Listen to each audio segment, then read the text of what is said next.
Okay, here we have post-trib moment number 59, and here he's reading from Isaiah chapter 26, the last couple verses here, and I think verse 19 I think is where he started, and he goes down through and reads these, and we'll pick up here right at the end of when he's done reading that. So many will point to this and say, this is a pre-tribulation rapture right here. No, it isn't. That's ridiculous. Okay, again, I never taught on this. I don't know anybody that's ever taught on this. You know, ridiculous. It's in the Old Testament. Well, I do believe it's talking about the rapture. That's clear. It's about a resurrection from the dead, and it's about God's people entering into the chambers and shutting the door to be hidden, as it were, for a little moment until God's indignation be passed, because He's going to come to punish the inhabitants of the earth for their iniquity. So this is a great picture of the fact that we are removed from this earth before God begins to pour out His wrath. Again, what an idiot. You go to Revelation chapter 6 and you see the Lord opening the seals. I get tired of going to this thing. I've showed it over and over and over again in these videos. Revelation chapter 6, the Lamb opened the seal. He unleashes the Antichrist. He opens the second seal, unleashes war. He opens the third seal. He unleashes famine, opens the fourth seal. He unleashes death and hell. You know, I mean, come on. And it's not, oh, then this ends the tribulation and then the wrath comes next. This is one account of the time of Jacob's trouble. It doesn't give the detail of the 7 trumpets and the 7 vials that are poured out, but they are part of it.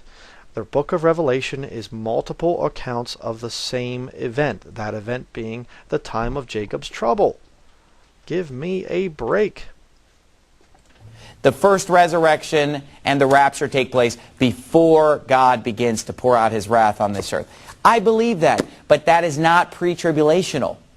Because again, this is where people have made the mistake of equating tribulation with God's wrath. I encourage you, please, look up all 22 times that the New Testament uses the word tribulation. You'll find references to persecution. You'll find references. Again, he's just doing the same error over and over and over again, trying to say that the tribulation is a title that God uses to explain this coming 7-year time period of Jacob's trouble. It is not. It is never used as a title. It's used as a description. This guy's such a liar. To affliction.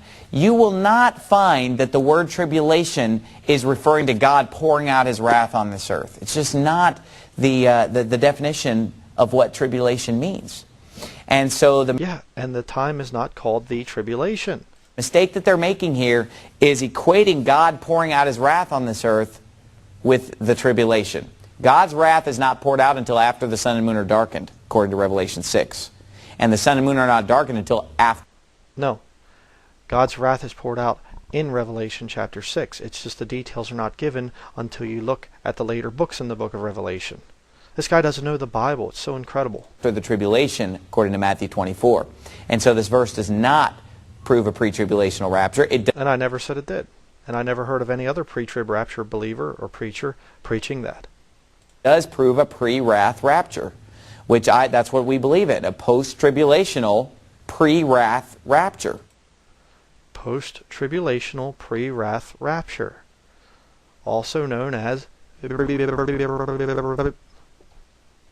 Funny Farm. All the clowns aren't in the circus. Welcome to the Nut House.